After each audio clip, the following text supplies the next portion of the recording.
Hello' everyone, আপোনালোক সকলোকে স্বাগতম জনাইছোঁ এক্সাম এক্সপ্লেইন ইউটিউব চেনেলটোলৈ।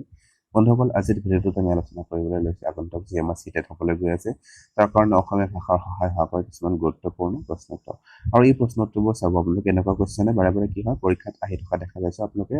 গুৰুত্ব সহকাৰে ভিডিঅ'টো চাব আৰু প্ৰতিটো কুৱেশ্যনৰ এনচাৰ নিজে দিবলৈ চেষ্টা কৰিব আৰু শেষত নিশ্চয় জনাবলৈ নাপাহৰিব যে আপোনাৰ কিমানটা শুদ্ধ হৈছে। দেৰি নকৰি এতিয়া আমি পোনে পোনে কুৱেশ্যন এনচাৰৰ মাজলৈ আগবাঢ়িম। আজিৰ ভিডিঅ'টোৰ প্ৰথম কুৱেশ্যনটো দি আছে। প্ৰথম কুৱেশ্যন দি আছে যে প্ৰথম দক্ষতা সম্পৰ্কে তলত উক্তিবোৰ পঢ়া। ইয়াত কৈছে যে প্ৰথম দক্ষতা সম্পৰ্কে দুটা উক্তি দিয়া আছে। এই উক্তিটো পঢ়িব দিছে আৰু কোনটো শুদ্ধ হ'ব আমাক ক'ব লাগে। ইয়াৰ প্ৰথম এই অপশ্যনটোত দিছে যে পঠন কেৱল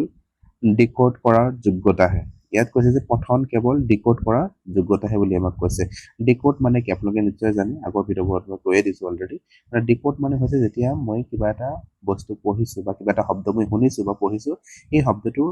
অৰ্থটো কি হয় একেবাৰে মই ভাঙি পাতি এইটো বিস্তাৰিতভাৱে চাইছোঁ, সেইটোকে আমি ডিকোড কৰা বুলি ক'ব পাৰোঁ। বা সেই যিটো মই বাক্য এটা পঢ়িছোঁ সেই বাক্যটো যিমানবোৰ শব্দ আছে তাৰ অৰ্থটো কেনেকুৱা হ'ব লাগে বা কেনেকুৱা হ'ব পাৰে সেই গোটেইখিনি মই চালি জাৰি যেতিয়া চাম সেইটো কি কৰা হ'ব ডিকোড কৰা বুলি কোৱা হ'ব। ইয়াত কৈছে যে পঠন কেৱল মানে ডিকোড কৰাৰ যোগ্যতাহে, মানে যেতিয়া পঢ়ি যোৱা যায় মানে পাঠ এটা যেতিয়া পঢ়া হয় এই পঠনটোক কৈছে যে অকল ডিকোড কৰাৰ যোগ্যতাহে এইটো। চ' আমি নিশ্চয় জানো যে ডিকোড কৰা পঢ়া আৰু ডিকোড কৰা এইটো দুটা বেলেগ বস্তু হয়। ডিকোড কৰা মানে অৰ্থটো উদ্ধাৰ কৰিছে, তাৰ অৰ্থটো কি হ'ব পাৰে উদ্ধাৰ কৰিছে। কিন্তু ইয়াত পঠন বুলি কোৱাৰ লগে লগে আমি যিটো পঠন মানে পঢ়ি আছে তেওঁ মানে ধুনীয়াকৈ পঢ়ি যোৱাৰ লগে লগে তেওঁ তাৰ অৰ্থটো বুজি পাইছে। ইয়াত অৰ্থটো বুজি পোৱা মানে এইটো নহয় যে তেওঁ মানে প্ৰতিটো শব্দৰ অৰ্থ একেবাৰে ডিকোড কৰি কৰি পঢ়ি যাব। চ' ইয়াত যদি আমি চাব যে এইটো মানে শুদ্ধ নহয়, অপশ্যন নম্বৰ 1টো শুদ্ধ নহয়। তাৰপিছত কৈছে যে শিশুৱে পঠনৰ কাৰ্যত লিপ্ত হৈ পঢ়িবলৈ শিকে। আৰু কি কৈছে ইয়াতে শিশুৱে পঠন কাৰ্যত যেতিয়া লিপ্ত হ'ব সেই সময়ত কি কৰিব পাৰিব, তেওঁলোকে পঠন কৰিব পাৰিব। যেনেকুৱা ধৰণৰ সাধাৰণতে শিশুসকলে চাবচোন যেতিয়ালৈকে তেওঁলোকে কোনো এটা কাৰ্যত নিজকে লিপ্ত নকৰে তেতিয়ালৈকে সেই বস্তুটো ধুনীয়াকৈ তেওঁলোকে শিকিব নোৱাৰে। ঠিক তেনেকুৱা ধৰণে ইয়াতো কোৱা হৈছে যে শিশুৱে পঠন কাৰ্যত যেতিয়ালৈকে তেওঁলোকে লিপ্ত নহ'ব তেতিয়ালৈকে পঠনটো ধুনীয়াকৈ শিকিব নোৱাৰিব। আৰু পঠন কাৰ্যৰ লগত যেতিয়াই লিপ্ত হ'ব তেতিয়াই কি কৰিব পাৰিব, শিকনটো ধুনীয়াকৈ মানে শিকিব পাৰিব। চ' ইয়াত মানে অপশ্যন নম্বৰ 2টো শুদ্ধ হ'ব, অপশ্যন নম্বৰ 1টো ভুল হৈছে। চ' ইয়াত যদি আমি চাওঁ বিকল্পসমূহ চাব যাওঁ, অপশ্যন নম্বৰ 1তে দিয়া আছে যে কেৱল বি শুদ্ধ। চ' ইয়াত যদি চাব যে অপশ্যন নম্বৰ 1টো ইয়াৰ শুদ্ধ উত্তৰ হ'ব। এতিয়া নেক্সটলৈকে কুৱেশ্যন নম্বৰ 2। কুৱেশ্যন নম্বৰ 2ত কি কৈছে চাব। কুৱেশ্যন নম্বৰ 2ত কৈছে উদীয়মান বা উদগামী সাক্ষৰতা ইমাৰ্জেণ্ট লিটাৰাচি কোনটো নীতি বাইগটস্কিয়ে সমৰ্থন কৰা নাই। আমি লেভ বাইগটস্কিৰ কথা নিশ্চয় পঢ়িছোঁ, চিটিভিত আহে বাৰে বাৰে। তো ইয়াত লেভ বাইগটস্কিৰ লগত এই ইমাৰ্জেণ্ট লিটাৰাচি যিটো শব্দ আছে সেইটো লগাই দিছে। চ' ইমাৰ্জেণ্ট লিটাৰাচি মানে কি হয় নিশ্চয় জানো যে ইমাৰ্জেণ্ট মানে লিটাৰাচি মানে তেওঁলোকে যেতিয়ালৈকে শিকিব মানে ষ্টাৰ্ট কৰাৰ আগতে মানে বিভিন্ন ধৰণৰ কি কৰে মানে তেওঁলোকে যদি মানে কোনোবা এজনে কিতাপ পঢ়া দেখিছে কিতাপটোতো নিজে হাতত তুলি ল'ব। সেই হ'ল সাধাৰণতে সৰু ল'ৰা ছোৱালীসকলে কিতাপটো নিজে হাতত তুলি ল'ব আৰু হাতত তুলি লৈ কি কৰিব মানে ওলোটা মানে পেজবোৰ ওলোটাবলৈ চেষ্টা কৰিব। এইটোক আমি ইমাৰ্জেণ্ট লিটাৰেচাৰ বা লিটাৰেচি বুলি ক'ব পাৰোঁ। যেনেকুৱা ধৰণৰ তেওঁলোকে কি কৰিব পেঞ্চিল এটা পোৱাৰ লগে লগে ৱালত হওক বা কিতাপত হওক বা য'তে যি যেনেকুৱা ধৰণৰ পায় পেঞ্চিল এটা পোৱাৰ লগে লগে তাত আগবাগ কৰি থাকিব। এই যিবোৰ মানে ধাৰণা এইবোৰ ইমাৰ্জেণ্ট লিটাৰেচাৰৰ ধাৰণা। আৰু এইটো ধাৰণা কৈছে যে লেভ বাইগটস্কিয়ে যিবোৰ মানে ধাৰণা দিছিলে এই ধাৰণাবোৰৰ ভিতৰত কোনটো এই ইমাৰ্জেণ্ট সাক্ষৰতাৰ ক্ষেত্ৰত শুদ্ধ নহয় বুলি কৈছে বা সমৰ্থন কৰা নাই বুলি কৈছে। প্ৰথম অপশ্যনটো হৈছে ড্ৰিল আৰু অভ্যাস কৰা, ড্ৰিল এণ্ড প্ৰেক্টিচৰ কথা কোৱা হৈছে। আমি নিশ্চয় জানো ড্ৰিল আৰু মানে প্ৰেক্টিচৰ কথা কোনে কৈছিলে, যিসকল বিহেভিয়াৰিষ্ট আছিলে তেওঁলোকেহে কৈছিলে ড্ৰিল আৰু প্ৰেক্টিচৰ কথা। ইয়াত যদি চাব যে বাইগটস্কি এই কথাটো কোৱা নাই, ড্ৰিল আৰু প্ৰেক্টিচৰ কথা কৈছিলে আমাৰ বিহেভিয়াৰিষ্ট যিসকল আছে বা সেইসকলৰ কথা আমি ক'ব পাৰোঁ। চ' ইয়াত যদি আমি চাব যে অপশ্যন নম্বৰ 1টোৱে ইয়াৰ ভুল হৈছে। তাৰপিছত কৈছে সহযোগিতামূলক শিক্ষণ বা কলাবৰেটিভ লাৰ্ণিং। কলাবৰেটিভ লাৰ্ণিঙৰ কথা কোনে কৈছে, বাইগটস্কিয়ে কৈছে নিশ্চয়। কলাবৰেটিভ মানে ৰেচিপ্ৰকেল টিচিং বা কলাবৰেটিভ মানে সহযোগিতামূলক শিক্ষণৰ যোগেদি ছাত্ৰ ছাত্ৰীসকলে কি কৰিব এজনে আন এজনক সহায় কৰিব বা তেনেকুৱা ধৰণৰ তেওঁলোকে বহুত ধুনীয়াকৈ জল্দি শিকি যাব পাৰিব। চ' এই কথাটো মানে বাইগটস্কিয়ে কৈছে। 2 নম্বৰত কৈছে প্ৰাপ্তবয়স্কৰ দ্বাৰা নিৰ্দেশিত শিক্ষণ মানে এডাল্টৰ দ্বাৰা কি কৰিব কিছুমান তেওঁলোকে বস্তু শিকিব। এডাল্টে যিবোৰ তেওঁলোকে নিৰ্দেশ দি যাব বা তেওঁলোকৰ পৰা তেওঁলোকে মানে ছ'চিয়েল কগনিটিভ থিয়ৰীৰ কথা কৈছিলে ন লেভ বাইগটস্কি। আৰু বাইগটস্কি সেইটোত কৈছিলে যে কালচাৰেল টুলছ মানে লেংগুৱেজটো কালচাৰেল টুলছ বুলি কৈছিলে বা সমাজক তেনেকুৱা ধৰণৰ মানে কালচাৰেল টুলছৰ ভিতৰত ধৰিছিলে। 3টা কথা কৈছিলে। আৰু এই যিবোৰ আমি চাব যে এডাল্ট মানে কৈছে যে মোৰ নলেজেবল আদাৰ মানে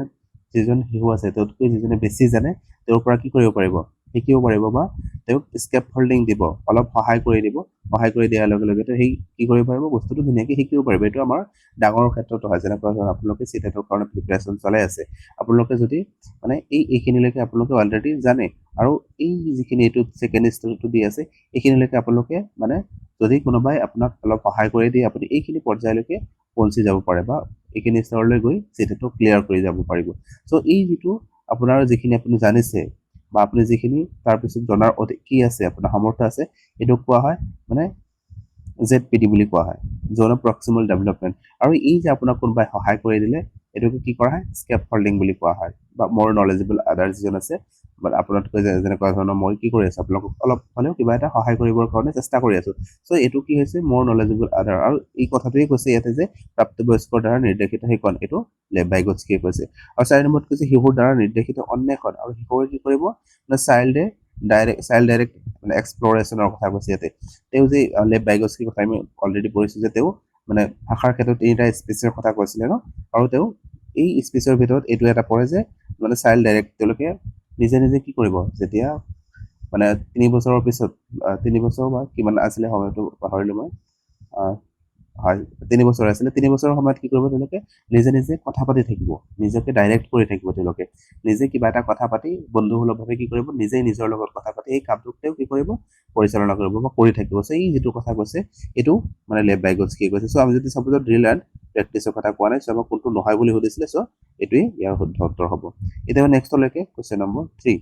কুৱেশ্যন নম্বৰ 3 চাব কি কৈছে, কুৱেশ্যন নম্বৰ 3 কৈছে এজনী ছোৱালীয়ে নিজৰ প্ৰিয় কাহিনীৰ কিতাপ পঢ়িছে। মানে এজনী ছোৱালী কি কৈছে, তেওঁৰ পচন্দৰ ভাল লগা কিতাপখন বা কাহিনীৰ কিতাপখন তেওঁ পঢ়িছে। এই ধৰণৰ পঠনক আমি কি বুলি ক'ব পাৰোঁ, কোন ধৰণৰ পঠনৰ ভিতৰত ধৰা হয়। ইয়াত কৈছে যে গভীৰ পঠন, মানে ইণ্টেনচিভ ৰিডিং। গভীৰ পঠন কেতিয়া হয়, যেতিয়া আমি একেবাৰে পুংখানুপুংখভাৱে কেতিয়া কোনোবা এটা মানে শব্দ কেনেকুৱা ধৰণৰ ব্যৱহাৰ কৰা হৈছে, শব্দটোৰ অৰ্থ কি হয়, বা সেই বাক্যটোত কেনেকুৱা ধৰণৰ ব্যাকৰণ ব্যৱহাৰ কৰিছে, এই গোটেইখিনি যেতিয়া পুংখানুপুংখভাৱে বিশ্লেষণ কৰি যায় সেইটোক আমি গভীৰ পঠন বুলি কোৱা হয়। তাৰপিছত কৈছে ওপৰে ওপৰে পঢ়া, স্কিমিং।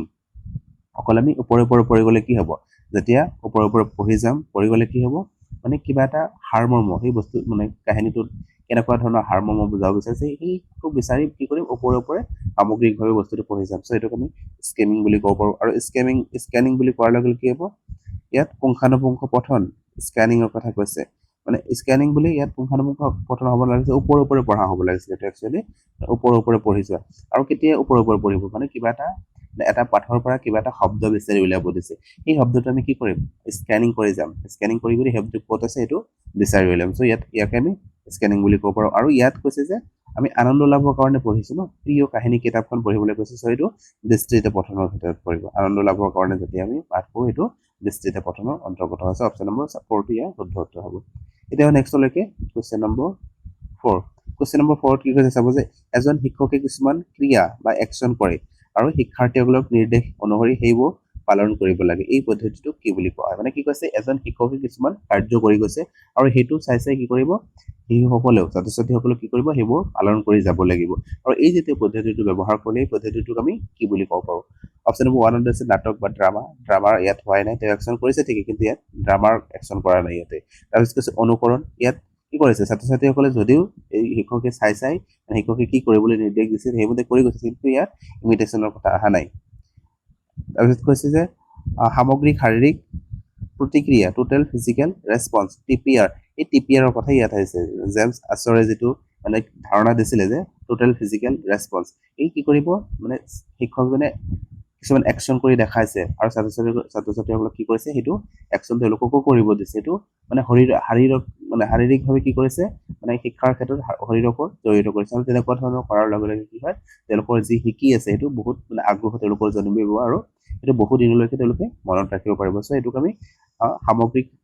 শাৰীৰিক প্ৰতিক্ৰিয়া বুলি ক'ব পাৰোঁ বা টোটেল ফিজিকেল ৰেছপন্স। এইটো দিছিলে জেমছ আছৰে, মনত ৰাখিব। আৰু ইয়াত কৈছে 4 নম্বৰত কৈছে কমিউনিকেটিভ এপ্ৰ'চ। ইয়াত যে আমি যোগাযোগ কৰাৰ কথা কৈছে, ইয়াতে এজনে আন এজনৰ লগত কমিউনিকেট কৰা, যোগাযোগ কৰা, ইয়াত এই তেনেকুৱা ধৰণৰ যদিও হৈছে, কিন্তু ইয়াতে সেইটো বুজাব বিচাৰে, মানে আমাক বুজাব বিচাৰিছে যে সামগ্ৰিক শাৰীৰিক প্ৰতিক্ৰিয়া ইয়াত মানে কৰা হৈছে।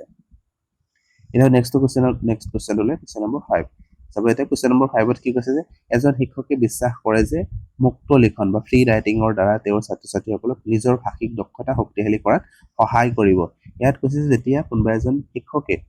এটা মুক্ত লিখন লিখিবলৈ দিব তেতিয়া ছাত্ৰ ছাত্ৰীজনৰ কি হ'ব ভাষিক দক্ষতা বহুত পৰিমাণে বৃদ্ধি পাব মানে তেওঁ মনত যেনেকুৱা ধৰণৰ শব্দ আহিছে বা তেওঁ যেনেকৈ ভাবিছে তেনেকুৱাকৈ লিখিব পাৰিব বা তেওঁ ভাষাৰ দক্ষতা তেওঁ বৃদ্ধি পাই থাকিব তাৰপিছত কৈছে মুক্ত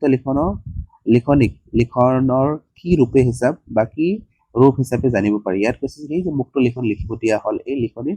মানে কি কৈছে লিখনিক কি ৰূপী বা কি ৰূপ হিচাপে আমি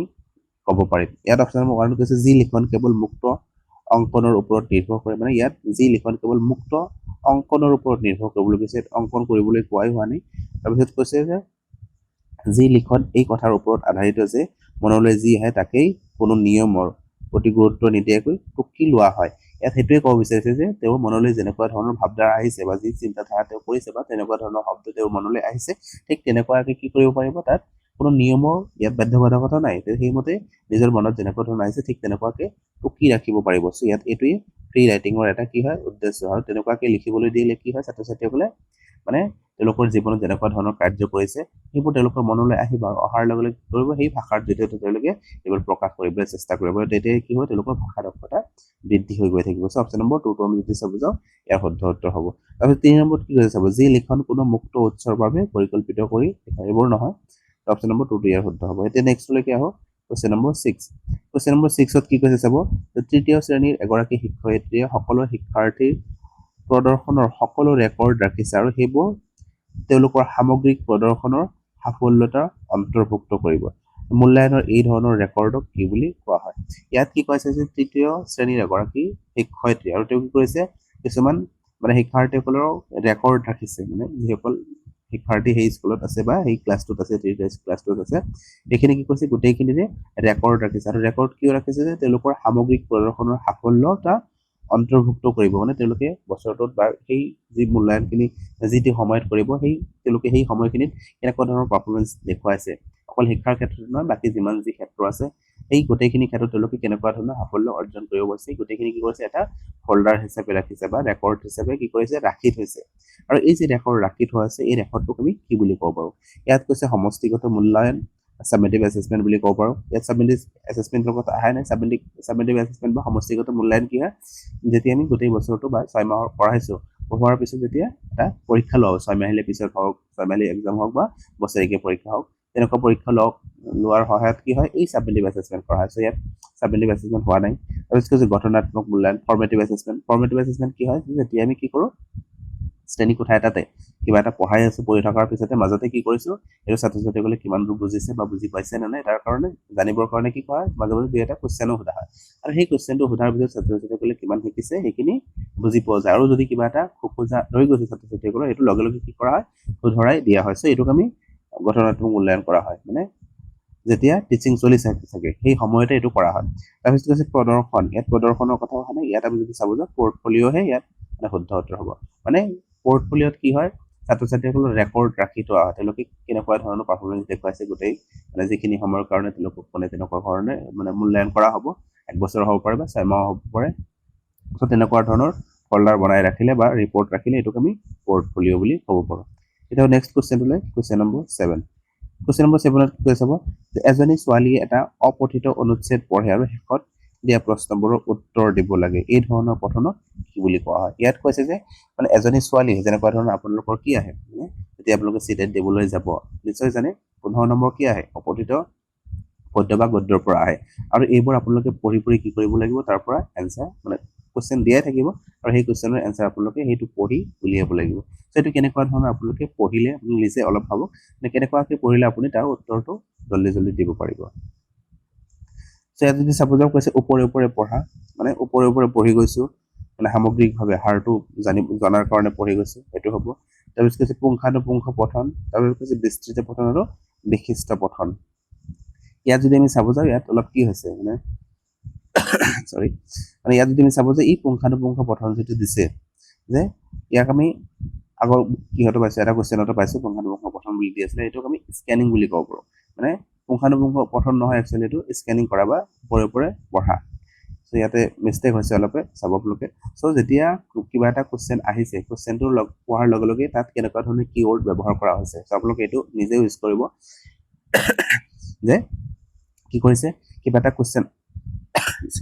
মানে কিবা এটা কুৱেশ্যন আহিছে সেই অপঠিত গদ্যাংশটোৰ পৰা আপোনালোকে যদি গদ্যটো বাৰে বাৰে পঢ়ি থাকে তেন্তে কি হ'ব আপোনালোকৰ সময়খিনি এনেই গুচি যাব বা কুৱেশ্যনখিনি ভালকৈ সলভ কৰিব নোৱাৰিব সো এই যে কুৱেশ্যন এটা সুধিছে সোধাৰ লগে লগে তাত কেনেকুৱা ধৰণৰ কিৱৰ্ড ব্যৱহাৰ কৰা হৈছে এই গদ্যটোত আপোনালোকে ওপৰে কি কৰিব পাৰিব এইটো বিচাৰি ফুৰিলে ইমান সময় নালাগে অলপ আধা মিনিটতে কি কৰিব পাৰিব এইটো কিৱৰ্ডটো আপোনালোকে বিচাৰি পাব স্কেনিং কৰি বিচাৰি পাব আৰু যেতিয়াই বিচাৰি পাব সেই কুৱেশ্যনৰ এনচাৰটো সেইখিনি মানে এটা লাইন পঢ়িলে বা দুটা লাইন পঢ়িলে আপোনালোকে কি কৰিব সেই কুৱেশ্যনটোৰ এনচাৰো জানিব পাৰিব ঠিক ইয়াতো তেনেকুৱা ধৰণৰ হৈছে যে এগৰাকী ছোৱালী কি কৰিছে এটা অপঠিত গদ্যাংশ পঢ়িছে তেওঁ আৰু পঢ়ি কি কৰিব তাৰ প্ৰশ্নৰ উত্তৰ দিব লাগিব এইটো কৈছে এই ধৰণৰ যি পঠন এই পঠনক আমি কেনেকুৱা ধৰণৰ পঠনৰ ভিতৰত ধৰিব পাৰোঁ ইয়াত যদি আমি চাব যাওঁ ইয়াত বিস্তৃতভাৱে পঠন হোৱা নাই বা বিশিষ্ট পঠন হোৱা নাই বা ওপৰে মানে পঢ়া হোৱা নাই ইয়াত যদি আমি চাব যাওঁ পুংখানুপুংখভাৱে পঠন হৈছে মানে তেওঁ গোটেইখিনি বস্তু পঢ়িছে পুংখানুপুংখভাৱে পঢ়িছে কিন্তু ইয়াত আপোনালোকে কি কৰিব লাগিব যে কিৱৰ্ডটো বিচাৰি এইটোৰ পৰা ওপৰে অলপ পঢ়ি চাব লাগিব পঢ়ি চাই এইটো এনচাৰ কৰিব লাগিব সো ইয়াত যদি আমি চাব যাওঁ অপশ্যন নম্বৰ 2 ইয়াৰ শুদ্ধ উত্তৰ হ'ব এটাও নেক্সট লৈকে কোৱেশ্চন নম্বৰ 8 কোৱেশ্চন নম্বৰ 8ত কি কৈছে চাব যে তলৰ কোনটো ভাষিক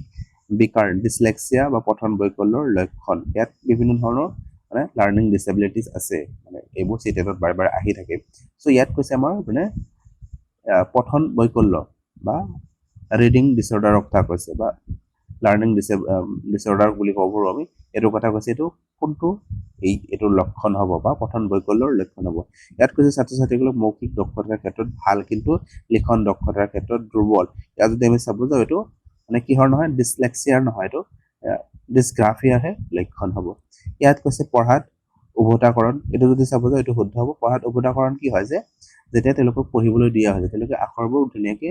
মানে ক'ব পৰা নাই ধুনীয়াকৈ চিনিব পৰা নাই তেনেকুৱা ধৰণৰ তেওঁলোকৰ কি আছে মানে বিটো পঢ়োতে কি কৰিছে ডি বুলি কৈছে বিটোক ডি বুলি কৈছে বা এছ এ শ্বটোক পঢ়োতে কি কৰিছে ৱাজ বুলি কৈছে এই এনেকুৱা ধৰণৰ তেওঁলোকে কি কৰিছে বিভিন্ন ধৰণৰ ভুল কৰিছে মানে আখৰ চিনিব পৰা নাই মানে ওলোটাকে কৈছে তো ঠিক তেনেকুৱা ধৰণৰ হ'লে কি হয় এই পঠন বৈকল্য বা ডিসলেক্সিয়া বুলি আমি ক'ব পাৰোঁ তাৰপিছত কৈছে আখৰ শব্দৰ মাজত অসংগত ব্যৱধান ইয়াত কৈছে আখৰ আৰু শব্দৰ মাজত অসংগত ব্যৱধানটো কি হয় ইয়াত হোৱা নাই এইটো ডিসলেক্সিয়াৰ লক্ষণ নহয় আৰু কৈছে আখৰ আকৃতি গঠন কৰাৰ অসুবিধা আখৰ আকৃতি গঠন কৰাৰ অসুবিধা হ'লে এইটো কি হ'ব মানে ডিসগ্ৰাফিয়াৰহে লক্ষণ হ'ব সো ইয়াত যদি আমি চাব যাওঁ ডিসলেক্সিয়াৰ লক্ষণ অপশ্যন নম্বৰ 2 হ'ব এতিয়া নেক্সটলৈকে কুৱেশ্যন নম্বৰ 9 কুৱেশ্যন নম্বৰ 9ত কি কৈছে চাব যে এখন শ্ৰেণীকোঠাত এটা কি হয় সৰি কৈছে যে এখন শ্ৰেণীকোঠাত ভাষাৰ স্বৰূপৰ ওপৰত মনোযোগ দিবলৈ বেৰ পুথিভঁৰাল অডিঅ' আৰু ভিডিঅ' সকলো ব্যৱহাৰ কৰা হয় ইয়াক কি ৰূপে বৰ্ণনা কৰা হৈছে বা বৰ্ণনা কৰা হ'ব ইয়াত কৈছে যে এটা শ্ৰেণীকোঠাত কি কৈছে ভাষাৰ স্বৰূপ মানে ভাষাৰটো কেনেকুৱা ধৰণৰ হয় ভাষাৰ সেই গোটেই স্বৰূপটো জানিবৰ কাৰণে কি কৰিছে বিভিন্ন ধৰণৰ সামগ্ৰী তাত ব্যৱহাৰ কৰা হৈছে বা ছাত্ৰ ছাত্ৰীসকলৰ মনোযোগ ৰাখিবৰ কাৰণে বা মনোযোগ সৃষ্টি কৰিবৰ কাৰণে কি কৰিছে ইয়াত যি স্কুলৰ যি বেৰ আছে তাৰ পুথিভঁৰাল যে আছে তাৰপিছত অডিঅ'ৰ কথা কৈছে ভিডিঅ' এই সকলোবোৰে ব্যৱহাৰ কৰিছে ইয়াত যে ব্যৱহাৰ কৰিছে এইবোৰক আমি কি বুলি ক'ব পাৰোঁ ইয়াত কৈছে ভাষা অৰ্জন এইবোৰৰ জৰিয়তে ভাষা অৰ্জন কৰিছে তাৰপিছত কৈছে ভাষাৰ বোধগম্যতা এইবোৰ কৰিলে কি হৈছে ভাষাৰ বোধগম্য লাভ কৰিব পাৰিছে তাৰপিছত কৈছে ইন্দ্ৰিয়ৰ জৰিয়তে ভাষাৰ অভ্যাস মানে তেওঁলোকৰ ইন্দ্ৰিয় তাৰ যোগ কৰিছে বা ইন্দ্ৰিয়ৰ জৰিয়তে তেওঁলোকক ভাষা শিক্ষা দিবলৈ চেষ্টা কৰিছে আৰু 4 নম্বৰত কৈছে নিৱেশ সমৃদ্ধ পৰিৱেশ ইয়াত যদি চাব যাওঁ ইয়াত কি কৰিছে তেওঁলোকক নিৱেশ দিছে ইয়াত আমি ষ্টেফেন ক্লেছনৰ বিষয়ে আগৰ ভিডিঅ'ত আমি চাইছো ন যেতিয়া কনসেপ্ট ক্লাছ কৰিছো তেতিয়া চাইছো আমি মানে ষ্টেফেন ক্লেছনে কি কৰিছিলে সেকেন্ড ল্যাঙ্গুৱেজ একুইজিশনৰ কাৰণে কেইবাটাও মানে 5টা ষ্টেপ আগবঢ়াইছিলে ইয়াত যদি আমি চাব যাওঁ এই যে ইনপুট হাইপোথেসিসৰ কথা কৈছিলে বা নিৱেশ সমৃদ্ধ পৰিৱেশৰ কথা কৈছে ন এই যে ইনপুট হাইপোথেসিসৰ কথা কৈছে এইটো কি কৰিছে এই শিক্ষকজনে কি কৰিছে ছাত্ৰ ছাত্ৰীসকলক মানে তেওঁলোকে এই বিষয়টো যাতে মনোযোগ দিব পাৰে বা সেই বিষয়টো যাতে শিকিব পাৰে তাৰ কাৰণে তেওঁলোকক নিৱেশ দিছে যেনেকুৱা ধৰণৰ পুথিভঁৰালৰ মানে সেই বেৰ ব্যৱহাৰ কৰিছে বেৰখন যে আছে বেৰত বিভিন্ন ধৰণৰ কি আছে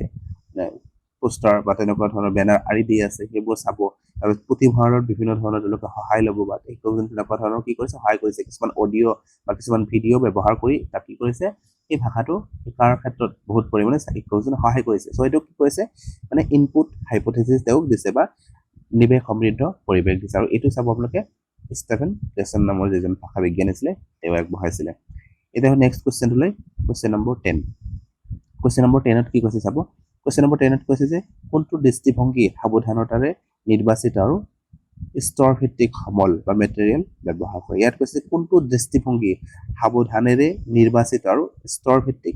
সমল ব্যৱহাৰ কৰে বুলি কৈছে ইয়াতে ইয়াত যদি আমি চাব যাওঁ অপশ্যন নম্বৰ 1 কৈছে গাঠনিক দৃষ্টিভংগী বা ষ্ট্ৰাকচাৰেল এপ্ৰ'চৰ কথা কৈছে ইয়াত যদি আমি চাব যাওঁ ষ্ট্ৰাকচাৰৰ কথাই কোৱা হৈছে যে তেওঁ দৃষ্টিভংগীটো কেনেকুৱা ধৰণৰ কৰিছে বহুত সাৱধানেৰে নিৰ্বাচন কৰিছে বা স্তৰ ভিত্তিত তেওঁ সমল বা মেটেৰিয়েলবোৰ কি কৰিছে মানে ব্যৱহাৰ কৰিছে তেওঁ গোটেইখিনি বস্তু কি কৰিছে একেবাৰে ষ্ট্ৰাকচাৰ ৱেত যাব বিচাৰিছে বা গাঁথনিগত দৃষ্টিভংগীৰে তেওঁ যাব বিচাৰিছে ইয়াত যদি চাব যাওঁ অপশ্যন নম্বৰ 1 টো ইয়াৰ ক্ষেত্ৰত শুদ্ধ হ'ব আকৌ কৈছে নিৰ্মাণবাদ বা কনষ্ট্ৰাকটিভিষ্ট যি এপ্ৰ'চ আছে সেইটোৰ কথা কৈছে এই কনষ্ট্ৰাকটিভিষ্ট এপ্ৰ'চত কি হয় মানে তেওঁলোকে দৃষ্টিভংগীটো সাৱধানতাৰে নিৰ্বাচন নকৰে তেওঁলোকে কৰি চাবলৈ চেষ্টা কৰিব বাৰে বাৰে পঢ়িব মানে জিন পিয়াজে কৈছিলে ন নানা বৈজ্ঞানিক বুলি কৈছিলে মানে সৰু সৰু ছাত্ৰ ছাত্ৰীসকলক বা সৰু ল'ৰা ছোৱালীসকলক কি কৈছিলে মানে সৰু বৈজ্ঞানিক বুলি কৈছিলে ন ইয়াত যদি আমি চাব যে এই যে নিৰ্মাণবাদী দৃষ্টিভংগী এইটো পিয়াজে মানে জিন পিয়াজে দিছিলে আৰু এইটোত ইয়াত ব্যৱহাৰ কৰা হোৱা নাই ইয়াত বহুত সাৱধানতাৰে তেওঁ বস্তু যেতিয়া নিৰ্বাচন কৰিছে বা ব্যৱহাৰ কৰিছে সাৱধানতাভাৱে কৰিছে মানে ষ্ট্ৰাকচাৰ ৱেট তেওঁ কৰিছে চ' এইটো হ'ব বাকী অপশ্যনবোৰ ইয়াৰ ক্ষেত্ৰত নহয় তাৰপিছত কৈছে সংযোগাত্মক দৃষ্টিভংগী এইটো আমি আগতেই পালোঁ কমিউনিকেটিভ যি এপ্ৰ'চ আছে এইটো ইয়াত হোৱা নাই তাৰপিছত কৈছে দক্ষতা ভিত্তিক দৃষ্টিভংগী কম্পিটেন্সি বেছড যি এপ্ৰ'চ আছে ইয়াত কম্পিটেন্সি বেছডৰ কথাও মানে কোৱা হোৱা নাই কম্পিটেন্সি বেছড বা দক্ষতা ভিত্তিক দৃষ্টিভংগী হ'লে কি কৰিব মানে তেওঁ যিকোনো এটা বস্তু যেতিয়া পঢ়িব বা লিখিব বা যি কৰে আৰু এইটোক তেওঁ কি কৰিব বহুত দক্ষতাপূৰ্ণভাৱে কৰিব নিপুণভাৱে কৰিবলৈ তেওঁ চেষ্টা কৰিব মানে এক্সট্ৰা যিবোৰ মানে গিফটেড ষ্টুডেণ্ট থাকে এই তেনেকুৱা ধৰণৰ মানে ইয়াত তেওঁলোকৰ কথা ক'ব বিচাৰিছে তো ইয়াত যদি আমি চাব যাওঁ অপশ্যন নম্বৰ 1 টো এই ক্ষেত্ৰত ইয়াৰ শুদ্ধ উত্তৰ হ'ব এতিয়া নেক্সটলৈকে কুৱেশ্যন নম্বৰ 11 কুৱেশ্যন নম্বৰ 11ত কি কৰিছে এটা উক্তি আৰু এটা যুক্তি দিছে আমি চাম এতিয়া মানে ভাষাৰ যোগাযোগৰ বাবে এটা ফলপ্ৰসূ সঁজুলি ইয়াত কৈছে ভাষা যোগাযোগ কৰাৰ কাৰণে এটা ফলপ্ৰসূ সঁজুলি এইটো সঁচাই শুদ্ধ হয় মানে আমি যেতিয়া কথা কওঁ সেই যোগাযোগ কৰাৰ কাৰণে সেই ভাষা যিটো ভাষাত কথা কওঁ সেই ভাষাটো কি হয় বহুত পৰিমাণে আমাক সহায় কৰে বা ফলপ্ৰসূ সঁজুলি বুলি কৈছে আমি মনৰ ভাৱ কিহৰ মাধ্যমেৰে প্ৰকাশ কৰোঁ ভাষাৰ মাধ্যমেৰে প্ৰকাশ কৰোঁ চ' সেইকাৰণে ভাষা যোগাযোগৰ এটা কি কৰিব পাৰোঁ ফলপ্ৰসূ সঁজুলি হিচাপে ধৰিব পাৰোঁ সেইটো শুদ্ধ হয় তাৰপিছত কৈছে যুক্তিত কি কৈছে ভাষাই সামাজিক বাৰ্তা প্ৰেৰণ কৰাত সহায় কৰে মানে আমাক কি কৰে ভাষাই আমাৰ সামাজিক আদান প্ৰদান বা সামাজিক বাৰ্তা প্ৰেৰণ কৰাত বহু পৰিমাণে নহয় মানে গোটেইখিনি সহায়ে কৰে চ' এই ক্ষেত্ৰত যদি চাব যাওঁ এইটোও শুদ্ধ হয় এতিয়া আমি চাব লাগিব যে দুয়োটাই শুদ্ধ হৈছে কিন্তু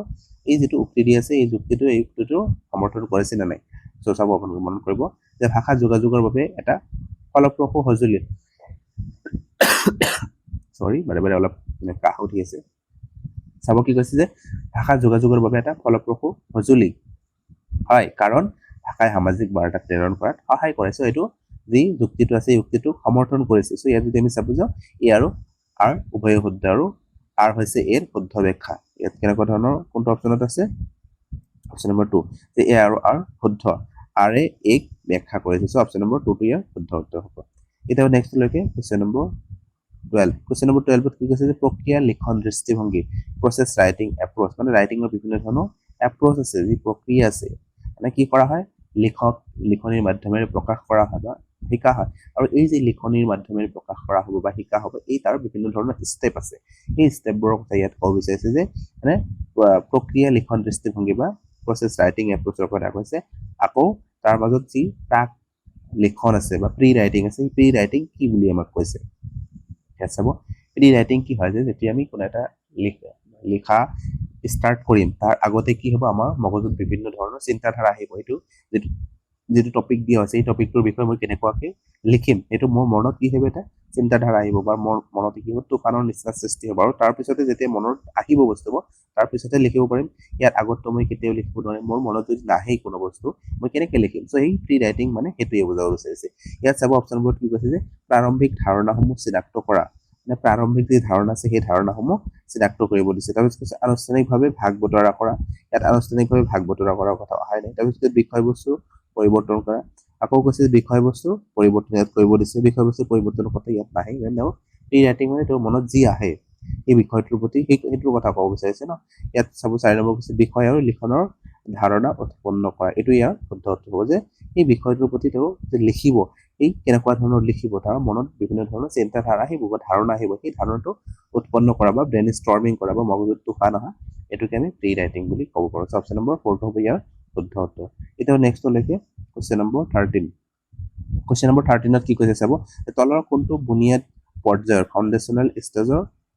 সাধুকথা পঢ়াৰ উদ্দেশ্য হ'ব নালাগে ইয়াত কৈছে বুনিয়াদী স্তৰৰ কথা কৈছে যে যেতিয়া সেইসকলে তেওঁলোকৰ বয়স কি হ'ব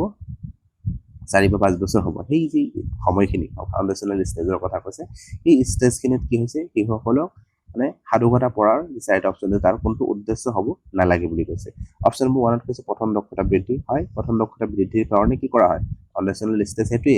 মানে তেওঁলোকে যাতে পঠনখিনি ধুনীয়াকৈ পঢ়িব পাৰে বা আখৰখিনি ধুনীয়াকৈ চিনি পাব পাৰে এই তাৰ কাৰণে কি কৰা হয় এইখিনি ষ্টেজত তেওঁলোকক লিখা পঢ়া শিকোৱা হয় পঢ়া শিকোৱা হয় চ' প্ৰথম দক্ষতা বিকাশ কৰা এইটো শুদ্ধ হয় আৰু 2 নম্বৰত কৈছে প্ৰত্যক্ষভাৱে নৈতিক মূল্যবোধ শিকোৱা তেওঁলোকক প্ৰত্যক্ষভাৱে ডাইৰেক্ট তেওঁলোকে কি কৰিব কৈছে নৈতিক যি মূল্যবোধ আছে মানে সেইটো শিকাব কৈছে চ' সৰু সৰু ল'ৰা ছোৱালীয়ে নৈতিক মূল্যবোধ বুজিয়ে নাপায় মূল্যবোধ মানেই বুজি নাপায় চ' তেওঁলোকক প্ৰত্যক্ষভাৱে যদি তেওঁলোকে নৈতিক মূল্যবোধ তেওঁলোকক বৃদ্ধি কৰিব বিচাৰে এইটো কেতিয়াও এই ক্ষেত্ৰত সঁচা নহ'ব বা শুদ্ধ নহ'ব ফাউণ্ডেশ্যনেল ষ্টেজৰ পিছত যেতিয়া তেওঁলোকৰ বয়স অলপ বেছি হ'ব সেই সময়তে তেওঁলোকে ভাল বেয়া চিন্তাধাৰাবোৰ আহিব চ' তেতিয়াহে কি কৰিব পাৰিব তেওঁলোকক এই প্ৰত্যক্ষভাৱে তেওঁলোকৰ মূল্যবোধ আমি শিকাব পাৰিম পিছলৈকে গৈ কিন্তু এই ফাউণ্ডেশ্যনেল ষ্টেজত এইটো আমি শিকাব নোৱাৰোঁ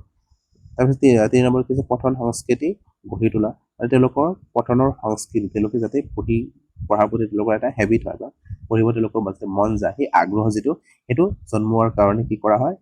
ফাউণ্ডেশ্যনেল ষ্টেজত শিকোৱা হয় বা পঠন সংস্কৃতি গঢ়ি তোলাৰ কাৰণে শিকোৱা হয় এইটো শুদ্ধ হয় তাৰপিছত কৈছে যে শব্দৰ সম্ভাৰ বৃদ্ধি কৰা আৰু যেতিয়া তেওঁলোকে তেনেকুৱাকৈ শিকিব বা পঢ়ি থাকিব তেওঁলোকৰ শব্দ সম্ভাৰ লাহে লাহে বৃদ্ধি হৈ গৈ থাকিব চ' এইটোও ইয়াৰ উদ্দেশ্য হয় কিন্তু ইয়াত যে 2 নম্বৰ অপশ্যনটো দিছে এইটো শুদ্ধ নহয় চ' আমাক সুধিছিলে যে কোনটো নহয় বুলি এই ক্ষেত্ৰত আমি চাব যে অপশ্যন নম্বৰ 2 আছে নহয়টোৱে ইয়াৰ শুদ্ধ উত্তৰ হ'ব এতিয়া নেক্সটলৈকে আহোঁ কুৱেশ্যন নম্বৰ 14 কুৱেশ্যন নম্বৰ 14ত কি কৈছে চাব ইয়াত কৈছে ব্যাকৰণ শিকনৰ অৱৰোহী দৃষ্টিভংগী বা ডিডাক্টিভ এপ্ৰ'চ কয় যে আমি প্ৰথমে মানে ইণ্ডাক্টিভ আৰু ডিডাক্টিভ দুটা মেথড আছে আৰু বিভিন্ন ধৰণৰ মেথড আছে মেথডখিনি আমি আন এটা ক্লাছত লৈ আহিম ভাষা শিকাৰ বিভিন্ন ধৰণৰ যি মেথড আছে সেইখিনি আমি পিছৰ ক্লাছত লৈ আহিম কিন্তু ইয়াত আমাক কৈছে যে চাব ডিডাক্টিভ এপ্ৰ'চ বা অৱৰোহী যি দৃষ্টিভংগী আছে আৰু আকৌ এটা কি আছে ইণ্ডাক্টিভ বা আৰোহী যিটো আছে এইবোৰ অসমীয়া বিভিন্ন ধৰণৰ নামেৰে জনা যায় মানে কেতিয়াবা মানে কি কৰা হয় ইণ্ডাক্টিভক কি কৰা হয় আগমনাত্মক বিধি বুলি কোৱা হয় বা ডিডাক্টিভক কি কৰা হয় নিগমনাত্মক বিধি বুলি কোৱা হয় চ' এইবোৰ আপোনালোকে মনত ৰাখিব আৰু এই মেইনলি কি কৰিব এই ইণ্ডাক্টিভ আৰু ডিডাক্টিভ যিখিনি ইংৰাজী শব্দ আছে সেইখিনি মনত ৰাখিলে বহুত মানে ধুনীয়া হয় অসমীয়াত বিভিন্ন ধৰণৰ শব্দ দিয়া থাকে কেতিয়াবা বুজি পোৱা নাযায় চ' ইয়াত কৈছে অৱৰোহী মানে অৱৰোহী মেথডৰ কথা আমাক সুধিছে বা ডিডাক্টিভ মেথডৰ কথা সুধিছে মানে আমি গম পাই লওঁ যে ইণ্ডাক্টিভ মেথড আৰু ডিডাক্টিভ মেথড কি হয় অলপ ধাৰণা লৈ লওঁ মানে ইণ্ডাক্টিভ মেথড হৈছে কি যেতিয়া আমি কি কৰিম মানে উদাহৰণৰ পৰা নিয়মৰ মাজলৈ গতি কৰিম তাক আমি ইণ্ডাক্টিভ মেথড বুলি ক'ব পাৰোঁ ছাপ'জ মই কৈছোঁ যে ছাত্ৰ ছাত্ৰীসকলক মানে নাউনৰ বিষয়ে শিকাই আছোঁ বা বিশেষ্য পদ কি হয় সেইটো তেওঁলোকক বুজাই আছোঁ তাৰ আগতে মই বিভিন্ন ধৰণৰ নামৰ উদাহৰণ দিছোঁ যে ঠাইৰ নাম জন্তুৰ নাম বস্তুৰ নাম এনেকুৱা ধৰণৰ বিভিন্ন ধৰণৰ বস্তুৰ নামৰ উদাহৰণ দিছোঁ বা তেনেকুৱা ধৰণৰ নামৰ কথা তেওঁলোকক কৈ দিছোঁ আৰু কোৱাৰ পিছত মই সেই সংজ্ঞাটো কৈ দিছোঁ যে মানে যিমানবোৰ নাম শব্দ আছে এই গোটেইখিনি নাম শব্দ কি কৰা হয় নাউন বুলি কোৱা হয় বা বিশেষ্য পদ বুলি কোৱা হয় চ' এই যিটো মই কি কৰিলোঁ আগতে উদাহৰণবোৰ দি ল'লোঁ আৰু তাৰপিছত কি কৰিছোঁ তেওঁলোকক এই সূত্ৰটো কি আছিলে সূত্ৰটো কৈ দিছোঁ এইটোক আমি ইণ্ডাক্টিভ মেথড বুলি ক'ব পাৰোঁ বা আৰোহী মেথড বুলি ক'ব পাৰোঁ আকৌ যিটো ডিডাক্টিভ এপ্ৰ'চ আছে বা ডিডাক্টিভ মেথড আছে ইয়াত কি কৰা হয় সাধাৰণতে প্ৰথমে নিয়মবোৰ কৈ দিয়া হয় আৰু তাৰপিছত কি কৰা হয় উদাহৰণ দিয়া হয় যেনেকুৱা ধৰণৰ গণিতৰ ক্ষেত্ৰত কি কৰা হয় প্ৰথমে বিভিন্ন ধৰণৰ যি গণিতবোৰ কেনেকুৱাকৈ কৰিব লাগিব সেই নিয়মখিনি দি দিয়া হয় আৰু তাৰপিছতে অনুশীলনীত কি কৰা হয় সেইবোৰ দি দিয়া হয় যে এই নিয়মবোৰ এপ্লাই কৰি এইবোৰ কৰিব লাগিব গণিতবোৰ কৰিব লাগিব চ' ইয়াত যদি আমি চাব যাওঁ প্ৰথমে কি আহিব নিয়ম আহিব তাৰপিছতে উদাহৰণ আহিব চ' ইয়াত যদি আমি চাব যাওঁ অপশ্যন নম্বৰ যি 3 আছে নিয়ম উপস্থাপন কৰিব লাগিব ইয়াৰ এইটোৱে প্ৰথম আহিব চ' অপশ্যন নম্বৰ 3টো ইয়াৰ শুদ্ধ উত্তৰ হ'ব এতিয়া নেক্সট কুৱেশ্যনটোলৈ কুৱেশ্যন নম্বৰ 15 অৰ্থাৎ আজিৰ ভিডিঅ'টোৰ একেবাৰে শেষৰটো কুৱেশ্যন ইয়াত কৈছে বোধগম্য নিৱেশ বা কম্প্ৰিহেনচিবল ইনপুট কি অন্তৰ্ভুক্ত থাকে ইয়াত চাব আপোনালোকে যে ইয়াৰ আগৰ ভিডিঅ'টোত যে মই এই গুৰুত্বপূৰ্ণ মই কৈছিলোঁ ন গুৰুত্বপূৰ্ণ ভাষা বিজ্ঞানীসকলৰ বিষয়ে ইয়াত চাব ইয়াতেই মানে এই ষ্টেফেন ক্লেছনৰ পৰাই দুটা কুৱেশ্যন আহিছে আৰু মানে টোটেল ফিজিকেল ৰেছপন্স এইটো মই পঢ়াইছোঁ ন নেক্সট যিটো মই ইয়াৰ আগত ভিডিঅ'টোত আছিলে এইটো পঢ়াইছোঁ চ' ইয়াত চাব এইবোৰ দুটা তিনিটা এটা পেপাৰতে ইয়াত মানে দুটা তিনিটা কুৱেশ্যন আহি যাব পাৰে চ' এইবোৰ আপোনালোক যদি ভালকৈ পঢ়ে আপোনালোকৰ মাৰ্ক স্ক'ৰ কৰাত বহুত মানে কি হ'ব সহায় হ'ব চ' ইয়াত আমাক কৈছে যে বোধগম্য নিৱেশ আৰু এই চাব এই বোধগম্য নিৱেশৰ কথা আমি আগতেও পঢ়িলোঁ এটা কুৱেশ্যন পাইছোঁ ইয়াতেও কৈছে যে বোধগম্য নিৱেশ বা কম্প্ৰিহেনচিবল ইনপুট বা ইনপুট হাইপথেচিছ বুলিও যাক কোৱা হয় এই কিহৰ মানে কি অন্তৰ্ভুক্ত থাকে ইয়াত এই প্ৰথম অপশ্যনত কৈছে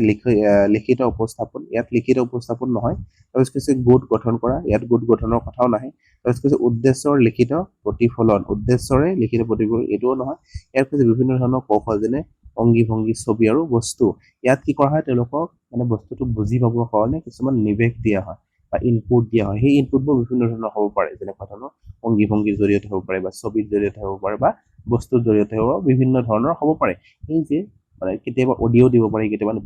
ভিডিঅ' দিব পাৰি। এইবোৰ যে তেওঁলোকক কি কৰা হয় এটা ইনপুট হিচাপে দিয়া হয় আৰু এই ইনপুটবোৰৰ যোগেদি কি কৰিব তেওঁলোকে ভাষা এটা বহুত জল্দি শিকি যাব পাৰিব। চ' ইয়াত যদি আমি চাব যে অপশ্যন নম্বৰ 4টো হ'ব ইয়াৰ শুদ্ধ উত্তৰ। চ' বন্ধু বান্ধৱসকল আজিৰ ভিডিঅ'টোতেই 15টা কুৱেশ্যন আলোচনা কৰিলোঁ। যদি ভিডিঅ'টো ভাল পায় লাইক আৰু শ্বেয়াৰ কৰিব আৰু এতিয়াও যদি আমাৰ চেনেলটো ছাবস্ক্ৰাইব কৰা নাই ছাবস্ক্ৰাইব কৰি কাষত থকা বেল আইকনটো দবাই ৰাখিব। চ' ভিডিঅ'টো সকলোৱে চোৱাৰ বাবে ধন্যবাদ।